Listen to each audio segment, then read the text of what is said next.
Greetings all. It's nice to see a lot of familiar faces, but even greater to see a lot of new people at WLIA. What a great organization. It meant a lot to me over the years. My presentation is Traveling After GIS, and it's full of photos that only a GIS geek would take or appreciate. And as Pamela said, I'm retired, so there are no photos of vacations because I'm on vacation 24/7. You know, it's not pictures of me sitting on a beach with a Mai Tai. My travels these days are more of a journey, an adventure, a physical challenge, an opportunity to learn or experience something new.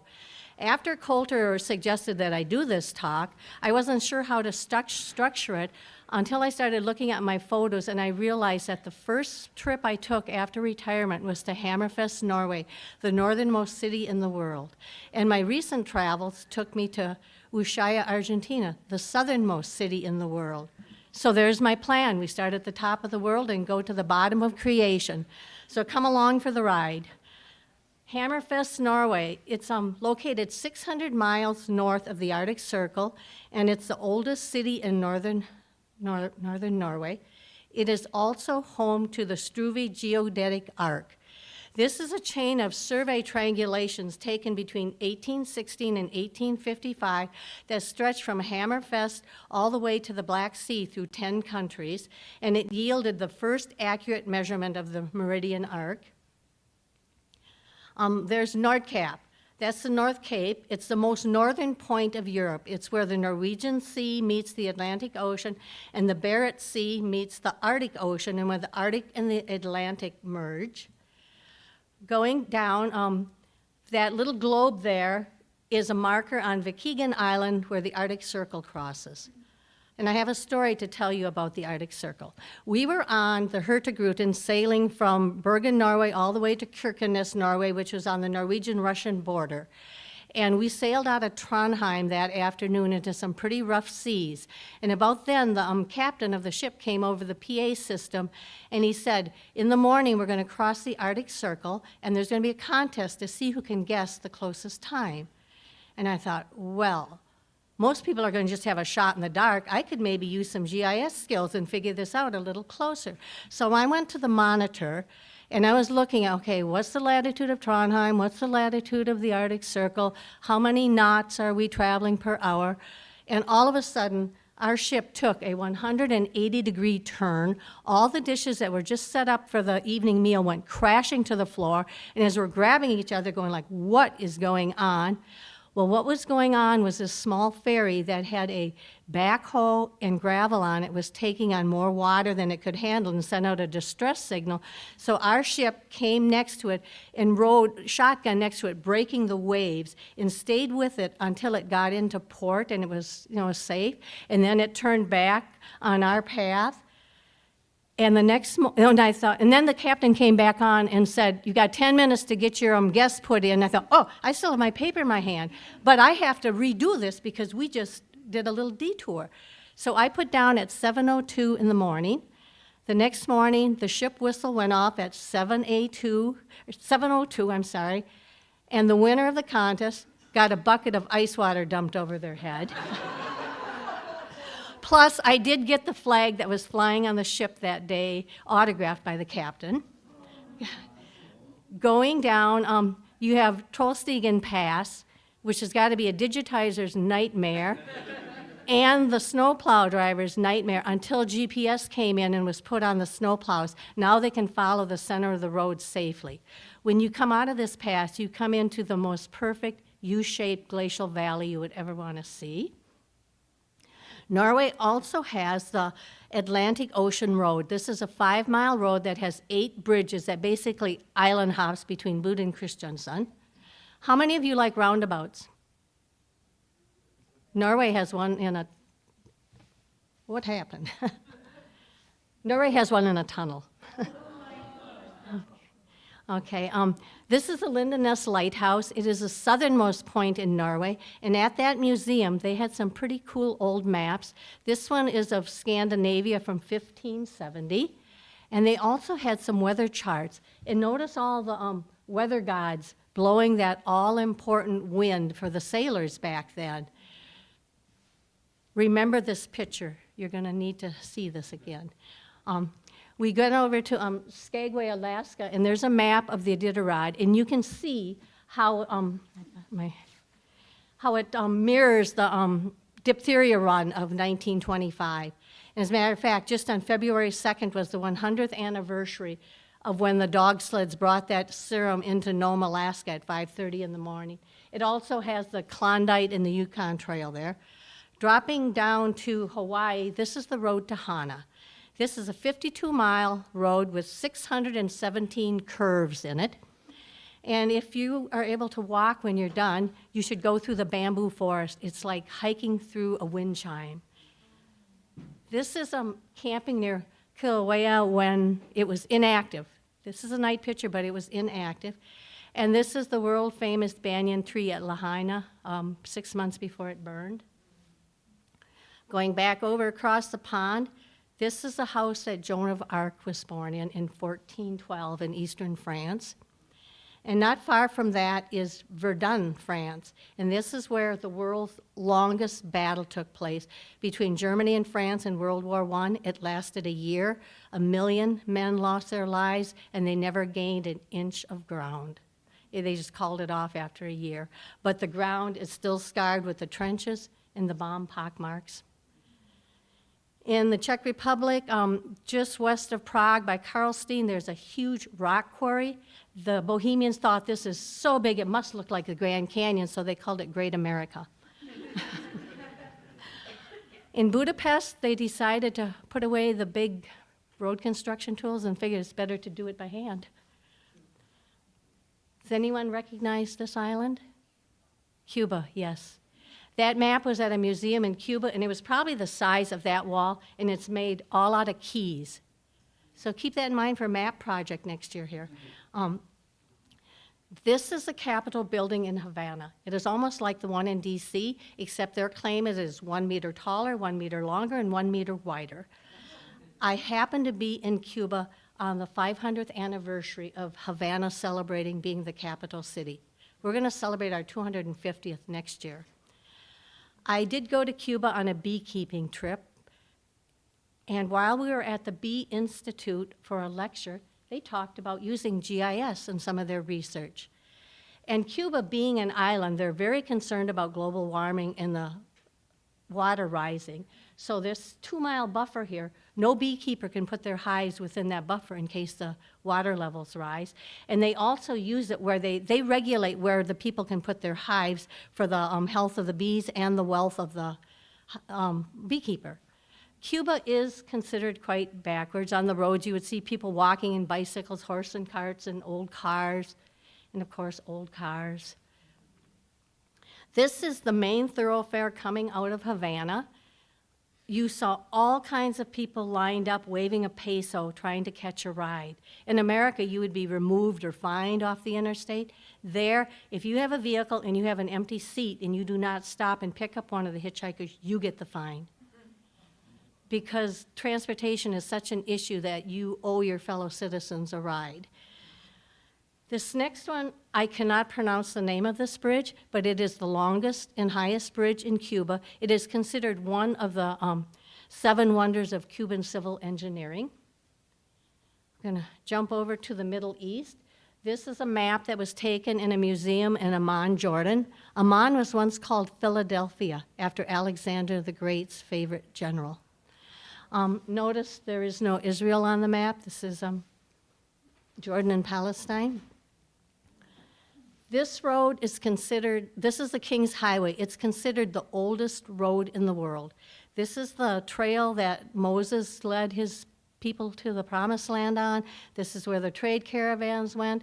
This was the route that the Crusaders used going from Europe to Jerusalem. This is the Greek Orthodox Church of St. George at Madaba, Jordan. It was built in the 6th century. It has gone down several times for earthquakes, and then when they rebuilt it the last time in the late 1800s, they found the original flooring, which was a mosaic map that had 157 different major biblical sites marked on it, and it was made with over 2 million mosaic tiles. Here's another map project for you.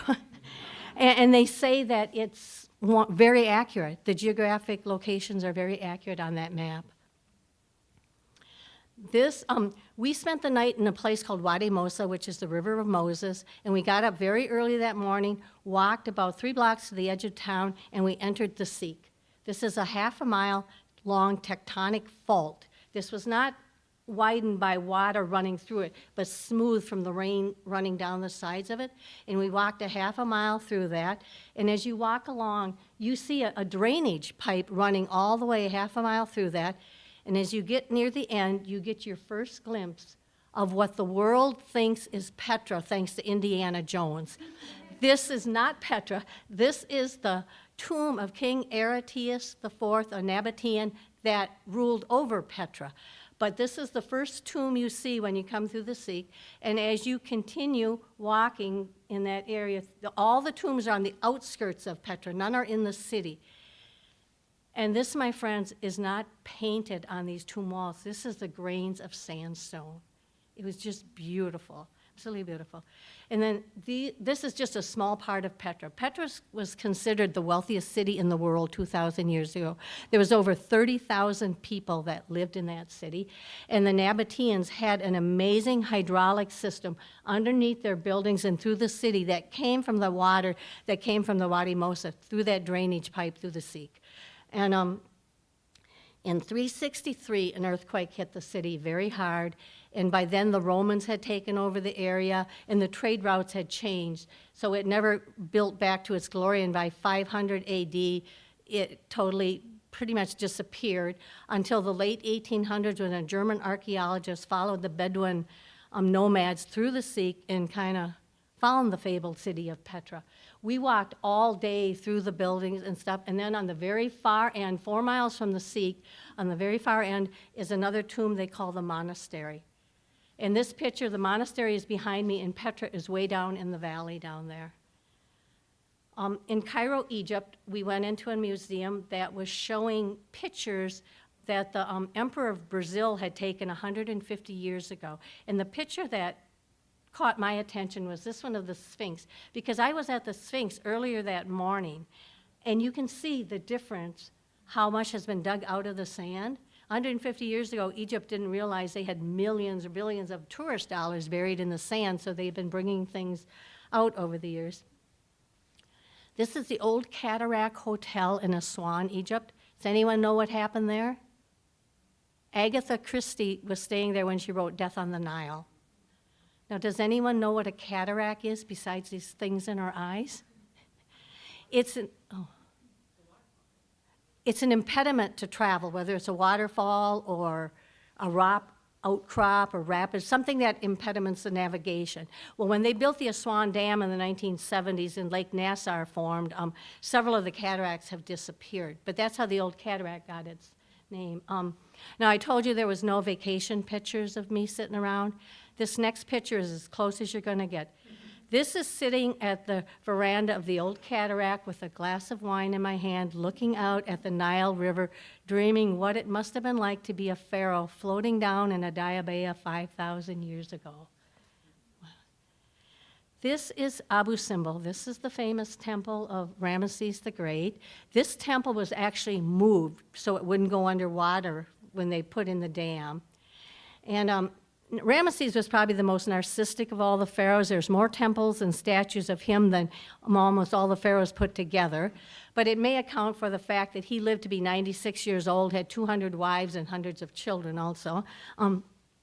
When you walk in that front door, you can see, more statues, but you can see all the way to the far room in the back. And in the back there are 4 more temples or statues of gods. And of course, Ramesses called himself a god. And on February 22nd and October 22nd, the sun shines in that front door. And it shines on 3 of the gods, but not on Ptah, because he was the god of darkness. They don't know what the significance of those 2 dates are. There's a lot of speculation, but they're not sure yet why. Also in that temple is the world's oldest peace treaty from 1259 BC, and that's when Ramesses led the Egyptians against the Hittites at the Battle of Kadesh. Where'd we go again? Why is it doing? No. All right, this is a Nilometer. This was used to tax the Egyptians. The level of the Nile River, if it was real low and didn't flood the lands with the silt to good crops, you weren't taxed a lot. If it was too high and ravaged the lands, you weren't taxed. So if it was just average, then you were taxed pretty good. That's how they used to tax people. We saw several different shapes of the Nilometers along the Nile. This is a map of Luxor, and up there you can see the Valley of the Kings, the Valley of the Queens, and the Avenue of Sphinxes. And yes, I did get to see King Tut. And while I was admiring King Tut on one side of the river, President Sisi of Egypt was on the other side in Luxor having the grand opening of the Avenue of Sphinxes. This avenue was built over 3,000 years ago. There are over 1,000 sphinxes that line that avenue, and we got to walk it the very next day. It's 2 miles between Luxor Temple and Karnak Temple. And as you go along, you saw the sphinxes. This was a replication of one of the boats that they used during the Opet festival, where they would put statues in this boat at Karnak Temple and bring it 2 miles down to Luxor Temple. And it was for, the festival was a fertility festival for the gods and for the Nile River. And the closer we got to Karnak, the rougher the road got, and there was lesser sphinxes. But then when we got to Karnak, again, there was quite a few. And when we turned around to come back to Luxor, the sun was starting to set. And it was absolutely beautiful. And when I got to Luxor, I turned and looked back at Karnak to see what it looked like lit up, because they would have had this lit up when they did it 3,000 years ago. Of all my travels, this is probably my wow moment to do this. This was just so moving. Moving on, I flew into Nairobi, Kenya about midnight, and the next morning when I got up and pulled my curtains back in my motel room, the first thing I saw was an Ashley Furniture building. Just outside of Nairobi is Kibera. This is the largest slum in Africa. There's over 250 million people that live in the most utter poverty you could ever imagine. Someone would come through once a day selling water. There was toilets randomly put throughout the area, but they would be locked at 10 at night till 6 in the morning. But what really freaked me out was these electrical wires that were running into these little rooms. How people weren't electrocuted was beyond me. Flying from Nairobi to Masai Mara, we flew over the Great Rift Valley. And that's not water there, that's a shadow of the 2,000-foot escarpment where the earth has separated. Once we got to Masai Mara, we were near the end of the wildebeest migration, so there wasn't millions of them, but honestly, as far as the eye could see, you could see wildebeest, all with their GPS set to the Serengeti, all going the same way. In the Serengeti, we got to hike to this waterfall just outside of the Ngorongoro crater, and I have to tell you, this is the only hike I have ever taken in my entire life that required a guide with an AK-47. In Tanzania, they put beehives up in the trees because the elephants don't like bees. You know, as a beekeeper, I don't like one in my bonnet. Elephant doesn't like one up their trunk. So they have learned that if you have the hives in the trees, the elephant won't destroy your trees, and you make a little money off the honey. This was looking out of my tent in the Serengeti at a full moon, and in the distance you could hear the lions roaring and the hyenas yelling. I didn't keep it open very long, but it was a really cool picture. Going back over to this side, this is the most remote airport in the world at Rapa Nui, or as you would call Easter Island. In 1985, NASA invested $7.5 million to extend that runway to be 11,000 feet in case there was a need for a transoceanic abort of the Space Shuttle Challenger, which we know never got off the coast of Florida in January of '86. But with the runway elongated, bigger planes can come in from Santiago, Chile, which is 2,500 miles away, and bring more tourists, and that's the lifeblood to the island. Now, you know what the coolest thing about Easter Island is besides the Moai statues? It's in the same time zone as Wisconsin. There's no jet lag. Okay, going back to the mainland, we're in Buenos Aires. Buenos Aires means good air or good wind. Buenos Aires is at the mouth of the Rio de la Plata, and it's at an estuary.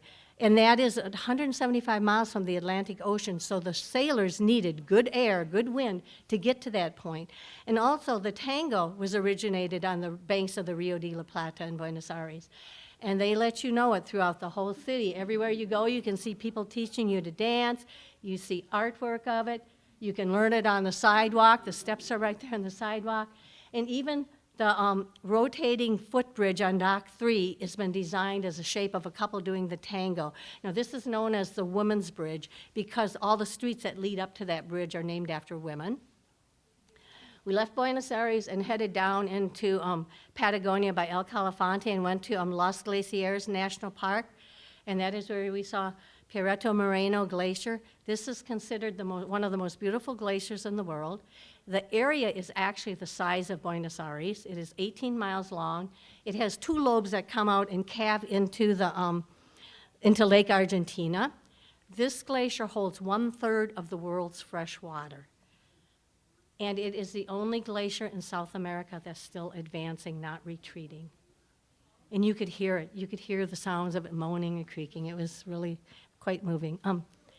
This is a map. We got on a ship at Punta Arenas. I should take this out of my pocket and use it. Up here at Punta Arenas, and we came down through the Strait of Magellan out to the Pacific Ocean, and then we came in through Beagle Channel, which is named after Charles Darwin's ship, and then came all the way down to Drake Passage to the Cape Horn and back up to Ushuaia. When we got on the ship, there was a full rainbow across the Strait of Magellan.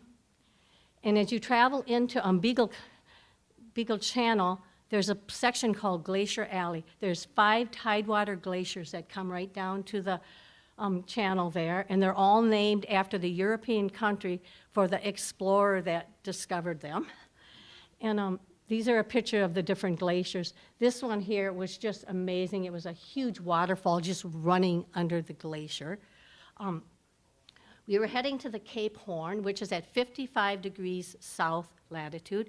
We were told we had a 50-50 chance of the ship being able to stop because Drake Passage is considered one of the most dangerous waterways in the world, and they couldn't always stop. Well, we got there. It was a beautiful morning. Everything was still.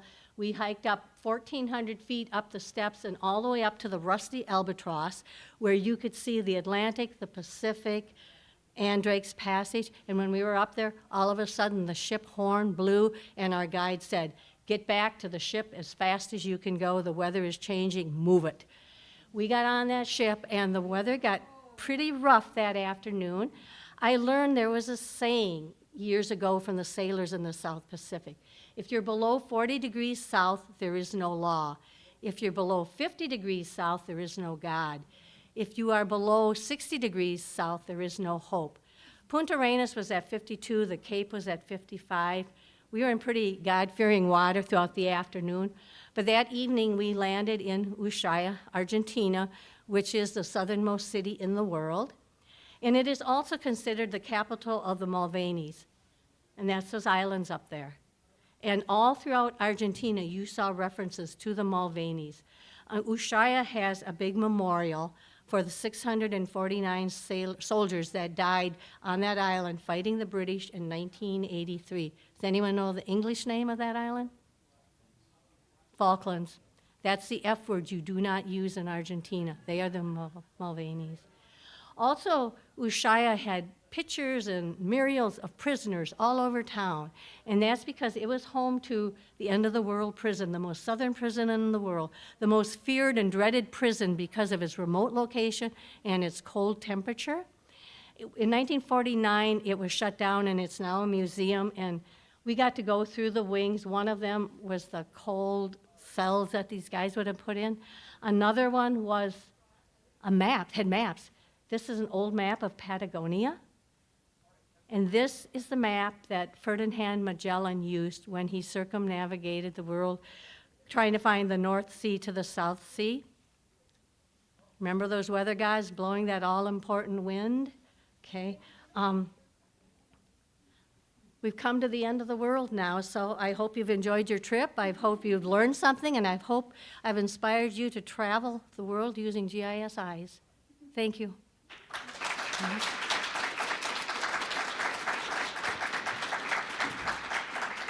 Are there any questions or anything? Yes, we do have a few minutes here for questions, so yes. And actually, I'm going to pass the.